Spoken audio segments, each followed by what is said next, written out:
Hi, പുതിയ വീഡിയോയിലേക്ക് എല്ലാവർക്കും ഒരിക്കൽ കൂടി സ്വാഗതം. അപ്പോൾ നമുക്ക് കുറച്ച് പ്ലാന്റ്സ് ഒക്കെ വന്നിട്ടുണ്ട് പുതുതായിട്ട്. ഇത് ഫെൻലോഫസിൻ്റെ പുതിയ വെറൈറ്റീസാണ്. ഹൈബ്രിഡും അതുപോലെ തന്നെ നോർമൽ വെറൈറ്റീസ് ഒക്കെ ഉണ്ട് കേട്ടോ. നല്ല അടിപൊളി ഫ്ലവറാണ് ഇതിൻ്റെ. നല്ല ഭംഗിയാണ് കാണാനായിട്ട്. അതുമല്ല നല്ല വലിപ്പത്തിലുള്ള പൂക്കളാണ് ഈ ഒരു ചെടിക്കുള്ളത്. ഇപ്പം നമുക്ക് കുറച്ച് സ്റ്റോക്ക് മാത്രമേ വന്നിട്ടുള്ളൂ കേട്ടോ. അതുപോലെ തന്നെ ഡെൻഡ്രോബിയം പ്ലാന്റ്സിൻ്റെ ബ്ലൂമിങ് സ്റ്റേജിലുള്ള പ്ലാന്റ്സ് ഉണ്ട്. അതുപോലെ കോംബോ ഓഫറൊക്കെ ഒരുപാട് നമുക്ക് സ്റ്റോക്ക് വന്നിട്ടുണ്ട് ഇപ്പോൾ പുതുതായിട്ട്. നമ്മുടെ ഡെൻഡ്രോബിയം പ്ലാന്റ്സിൽ നിന്നും കുറച്ചുകൂടി വ്യത്യസ്തമാണ് ഈ ഒരു ചെടി. കുറച്ചധികം കെയർ കൊടുത്ത് വേണം ഇതൊന്ന് വളർത്തിയെടുക്കാനായിട്ട്. ഡെൻഡ്രോബിയം പ്ലാന്റ്സ് നമുക്ക് ഏത് കാലാവസ്ഥയിലും വളർത്തിയെടുക്കാനായിട്ട് പറ്റും. അധികം മഴ കൊണ്ടാലും അധികം വെയിലായാലും ഡെൻഡ്രോബിയം പ്ലാന്റ്സിന് യാതൊരുവിധ പ്രശ്നങ്ങളും ഉണ്ടാകാൻ ചാൻസ് ഇല്ല. പക്ഷേ ഈ ഒരു ചെടിയുടെ കാര്യത്തിൽ അങ്ങനെയല്ല കേട്ടോ. ഇൻഡോറായിട്ട് നമുക്ക് വളർത്തിയെടുക്കാൻ പറ്റിയൊരു ചെടിയാണിത്. അധികം സൺലൈറ്റും വേണ്ട, അധികം മഴ കൊള്ളാനും പാടില്ല. നല്ല രീതിയിൽ ശ്രദ്ധയോടെ വേണം ഈ ഒരു ചെടി വളർത്തിയെടുക്കാനായിട്ട്. ഡെൻഡ്രോബിയം പ്ലാന്റ്സിന് കൊടുക്കുന്നത് പോലെ തന്നെ നമ്മൾ മാസത്തിലോ അല്ലെങ്കിൽ 2 ആഴ്ച കൂടുമ്പോഴോ ഈ ഒരു ചെടിക്ക് വളം ആഡ് ചെയ്ത് കൊടുക്കുക. ഈ ചെടികളൊക്കെ വളർത്തുന്നവർക്കൊക്കെ ഇതിനെക്കുറിച്ച് നല്ല കൃത്യമായിട്ട് അറിയാമായിരിക്കാം. ഞാൻ പറഞ്ഞതെന്ന് വെച്ചാൽ നമ്മൾ ഓരോ വീഡിയോസ് ചെയ്യുമ്പോഴും ഓരോ ചെടികളുടെ വീഡിയോസ് ചെയ്യുമ്പോഴും അതിന് കൊടുക്കുന്ന വളങ്ങളെക്കുറിച്ചായാലും കുറച്ച് കെയറിംഗ് ഒക്കെ ഉൾപ്പെടുത്തിയിട്ടാണ് വീഡിയോസൊക്കെ ചെയ്യാറുള്ളത്.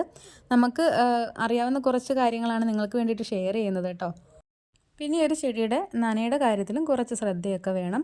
നമ്മൾ വെള്ളമൊക്കെ സ്പ്രേ ചെയ്ത് കൊടുക്കുന്ന സമയത്ത് അതിൻ്റെ കൂമ്പിലേക്കൊന്നും വെള്ളം വീഴാതെ ശ്രദ്ധിക്കുക. കാരണം വെള്ളമൊക്കെ കെട്ടി നിന്നിട്ടുണ്ടെങ്കിൽ നമ്മുടെ ചെടിയൊക്കെ പെട്ടെന്ന് ചീത്തയാനുള്ള ചാൻസ് കൂടുതലാണ്. നനച്ചു കൊടുക്കുമ്പോൾ നമ്മൾ കുറച്ചുകൂടി ശ്രദ്ധിച്ച് തന്നെ ചെയ്യുക. ചട്ടിയിലെ നനവിനനുസരിച്ച് മാത്രം വീണ്ടും വീണ്ടും നമ്മൾ സ്പ്രേ ചെയ്ത് കൊടുത്താൽ മതി. വെള്ളം ഒരുപാട് കെട്ടി നിൽക്കാൻ അനുവദിക്കരുത്. നമ്മൾ നല്ല രീതിയിൽ ശ്രദ്ധ കൊടുത്ത് വളർത്തുകയാണെങ്കിൽ തീർച്ചയായിട്ടും ഈ ഫ്ലവർക്ക് ഒരു 6 മാസം വരെ ആ ഒരു ചെടിയിൽ നല്ല ഭംഗിയോടെ തന്നെ നിൽക്കും. ചെടികൾക്ക് കൊടുക്കാൻ പറ്റിയ എല്ലാ ടൈപ്പ് വളങ്ങളും ഇവിടെയുണ്ട്. ഈ ഒരു പ്ലാന്റിന് കൊടുക്കുന്ന വളം സൂപ്പർ മിറാക്കിളാണ്. അതുപോലെ തന്നെ ഇതിൻ്റെ റൂട്ട്സൊക്കെ നല്ല ഹെൽത്തി ആയിട്ട് ഇരിക്കാൻ വേണ്ടിയിട്ടും നല്ല രീതിയിൽ വളരാൻ വേണ്ടിയിട്ടുള്ള ഒരു വളമുണ്ട്. മിറാക്കിൾ ഗ്രോയാണത്. അതാണ് നമ്മളിതിൻ്റെ റൂട്ട്സിനൊക്കെ സ്പ്രേ ചെയ്ത് കൊടുക്കുന്നത്. ചെടികളിൽ അത്യാവശ്യം റേറ്റുള്ളൊരു പ്ലാന്റാണിത്. ഇതിൻ്റെ സീഡ്ലിങ്സൊക്കെ നമുക്ക് കിട്ടും. സീഡ്ലിങ്സ് വാങ്ങിച്ച് വളർത്താം. പക്ഷേ ഒരുപാട് ലേറ്റാവും ഇതിൽ പൂക്കളൊക്കെ വരാനായിട്ട്. അപ്പോൾ ഫ്ലവറിങ്ങോട് കൂടിയുള്ള പ്ലാന്റ്സ് ആകുമ്പോൾ നമുക്ക് ഒരു സന്തോഷമാണ്. ചെടികളെ സ്നേഹിക്കുന്നവർക്കാകുമ്പോൾ പൂക്കളോട് കൂടിയുള്ള ചെടികളായിരിക്കും കൂടുതലും താല്പര്യം. സീഡ്ലിങ്സ് വാങ്ങിച്ച് നട്ട് വളർത്താൻ താല്പര്യമുള്ളവരാണെങ്കിൽ തീർച്ചയായിട്ടും സീഡ്ലിങ്സ് തന്നെ വാങ്ങിച്ചോളൂ. പക്ഷേ അതിനൊരു ക്ഷമ വേണം. ഫ്ലവറൊക്കെ പെട്ടെന്ന് കാണാമെന്നുള്ളവരാണെങ്കിൽ ക്ഷമയുണ്ടാവുമെന്ന് എനിക്ക് തോന്നുന്നില്ല. എനിക്കാണെങ്കിൽ പൂക്കളോട് കൂടിയുള്ള ചെടികളാണ് കൂടുതലും ഇഷ്ടം. നമ്മൾ ഡെൻഡ്രോബിയം പ്ലാന്റ്സ് വാങ്ങിച്ച് വെച്ച് അതൊരു 6 മാസം ആകുമ്പോഴേക്കും അതിൽ ഫ്ലവറൊക്കെ ആവും. ചില ചെടികളുടെ 5 മാസം ആകുമ്പോഴേക്കും നല്ല രീതിയിൽ ഫ്ലവർ ആകുന്നതുമുണ്ട്. എന്ത് രസമാണല്ലേ ഈ പൂക്കളൊക്കെ കാണാനായിട്ട്. നല്ല ഭംഗിയുള്ള പൂക്കളാണ്. അതുമാത്രമല്ല നല്ല വലിപ്പത്തിലുള്ള പൂക്കളാണ്. ഇതിൻ്റെ പ്രത്യേകത തന്നെ അതാണ്. നല്ല സ്റ്റെപ്പ് ബൈ സ്റ്റെപ്പായിട്ട് ഇങ്ങനെ അടുക്കി വെച്ചതുപോലെയാണ് ഇതിൻ്റെ പൂക്കളൊക്കെ നിൽക്കുന്നത്. ഈ പൂക്കൾക്ക് നമ്മൾ എപ്പോഴും ഇതുപോലൊരു സപ്പോർട്ട് ചെയ്ത് കൊടുക്കാറുണ്ടല്ലേ. ഡെൻഡ്രോബിയം പ്ലാന്റിൻ്റെ പോലെ ഒരുപാട് പൊക്കം വയ്ക്കില്ല ഈ ഒരു ചെടിക്ക്. ഇതിൻ്റെ പൂങ്കുലകൾക്കാണ് കുറച്ച് ഹൈറ്റ് ഉള്ളത്. അതുമാത്രമല്ല നമ്മുടെ ഫ്ലവർ കുറച്ച് വലിപ്പത്തിലുള്ളതാണ്. അപ്പോൾ അത്യാവശ്യം വെയിറ്റ് ഉണ്ട്. 2 പൂങ്കുലകളൊക്കെ വന്നു കഴിഞ്ഞാൽ അത്യാവശ്യം നല്ല വെയിറ്റിലാണ് ഈ പൂക്കൾ നിൽക്കുന്നത്. അപ്പോൾ നമ്മൾ ആ ഒരു രീതിയിൽ അതിനെ സപ്പോർട്ട് ചെയ്ത് കൊടുക്കണം. എല്ലാ ചെടികൾക്കും കൊടുക്കുന്ന കെയറിങ് കുറച്ചധികം ഈ ഒരു ചെടിക്ക് കൊടുക്കണമെന്ന് മാത്രമേ ഉള്ളൂ. എല്ലാ ചെടികൾക്കും കൊടുക്കുന്നത് പോലെ തന്നെ വളപ്രയോഗം അത്യാവശ്യമാണ് നമ്മുടെ ഈ ചെടികൾക്കൊക്കെ. ഏത് ചെടിയാണെങ്കിൽ പോലും നമ്മൾ നോക്കുന്ന രീതിക്കാണ് ആ ഒരു ചെടിയുടെ ഗ്രോത്ത് എന്ന് പറയുന്നത്. വളർച്ചയ്ക്കുള്ള വളങ്ങൾ, അതുപോലെ ഫ്ലവറിങ്ങിന് വേണ്ടിയിട്ടുള്ള വളങ്ങൾ എല്ലാം നമ്മൾ ശ്രദ്ധിച്ച് കൊടുക്കണം. അങ്ങനെയാണെങ്കിൽ നമ്മുടെ പൂന്തോട്ടത്തിൽ എപ്പോഴും പൂക്കളായിരിക്കും. ചെടികളെയും പൂക്കളെയൊക്കെ ഒരുപാട് ഇഷ്ടപ്പെടുന്നവരാണെങ്കിൽ എപ്പോഴും പൂക്കൾ കാണാനല്ലേ ആഗ്രഹിക്കുന്നത്. അപ്പോൾ നമ്മുടെ ചെടികളെ നമ്മൾ നല്ല രീതിയിൽ നോക്കുക, നല്ല രീതിയിൽ കെയർ ചെയ്ത് അതിനെ വളർത്തിയെടുക്കാനായിട്ട് ശ്രമിക്കുക. ഇത്രയൊക്കെയാണ് ഈ ഒരു ചെടിയുടെ വിശേഷങ്ങളെന്ന് പറയുന്നത്. അപ്പോൾ ഇത് സെയിലിന് വന്നിട്ടുള്ളതാണ്. ഇഷ്ടമുള്ളവരുണ്ടെങ്കിൽ തീർച്ചയായിട്ടും നമ്മളെ കോൺടാക്റ്റ് ചെയ്യാം. അതുപോലെ തന്നെ നമുക്ക് കുറേ ബ്ലൂമിങ് സൈസിലുള്ള പ്ലാന്റ്സ് ഡെൻഡ്രോബിയത്തിൻ്റെ ഇപ്പോൾ സ്റ്റോക്ക് വന്നിട്ടുണ്ട് കേട്ടോ. ബ്ലൂമിങ് സൈസ് നല്ല ഹെൽത്തി ആയിട്ടുള്ള പ്ലാന്റ്സ് ആണ്. അതുപോലെ തന്നെ ഡെൻഡ്രോബിയത്തിൻ്റെ മിനിയേച്ചർ വെറൈറ്റി കൈഡോ വെറൈറ്റിയാണ്. അത് നമുക്കിപ്പോൾ സ്റ്റോക്ക് വന്നിട്ടുണ്ട്. അത് നല്ല ഹൈബ്രിഡ് ടൈപ്പ്, നല്ല ഭംഗിയിൽ ഇഷ്ടം പോലെ പൂക്കൾ പിടിക്കുന്നൊരു ടൈപ്പാണ് കേട്ടോ. ഹൈബ്രിഡ് എപ്പോഴും നമുക്കറിയാമല്ലോ, എപ്പോഴും അതിൽ പൂക്കളായിരിക്കും. പിന്നെ സീഡ്ലിങ്സും അവൈലബിൾ ആണ്. മൊക്കാര, വാൻഡ എല്ലാ ടൈപ്പ് പ്ലാന്റ്സും ഉണ്ട്.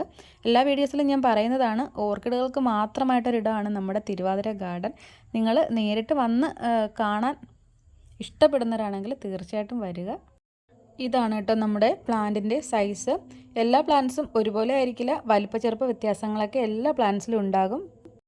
പിന്നെ ഈ ഒരു പ്ലാന്റിൻ്റെ പോട്ടി മിക്സിനെ കുറിച്ച് പറഞ്ഞിട്ടില്ല, അത് എല്ലാവർക്കും അറിയാമെന്ന് വിചാരിക്കുന്നു. എങ്കിലും ഞാനൊന്ന് പറയാം. ഇതുപോലൊരു പോട്ടിലായിരിക്കുമല്ലോ നമുക്ക് കിട്ടുന്നത്. നമുക്ക് മൺചട്ടിയിൽ വയ്ക്കാം, കരി മാത്രം ഉപയോഗിച്ച് വെക്കുന്നതായിരിക്കും ഉത്തമം. കാരണം ചകിരിയൊക്കെ ഉപയോഗിച്ച് കഴിഞ്ഞാൽ നമ്മുടെ ചെടികളിൽ പെട്ടെന്ന് ഒച്ചിൻ്റെ ശല്യം ഉണ്ടാകാനുള്ള ചാൻസ് ഉണ്ട്. അതുകൊണ്ടാണ് പറയുന്നത് നമ്മൾ കരി മാത്രം ഉപയോഗിച്ച് പോട്ട് ചെയ്ത് വെക്കാൻ. ഇത് നമ്മുടെ ബ്ലൂമിങ് സ്റ്റേജിൽ എത്തിയിട്ടുള്ള പ്ലാന്റ്സ് ആണ്.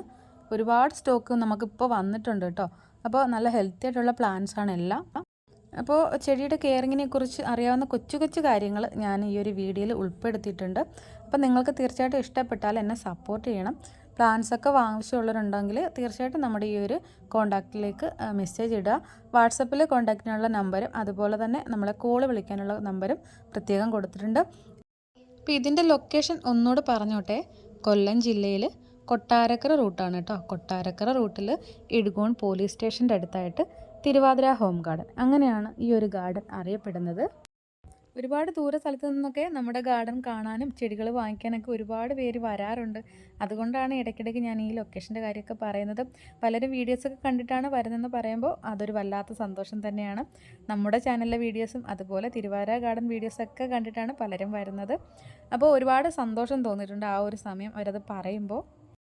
എൻ്റെതൊരു കുഞ്ഞു ചാനലാണ്, സപ്പോർട്ട് ചെയ്യുന്ന എല്ലാവർക്കും ഒത്തിരി നന്ദിയുണ്ട്.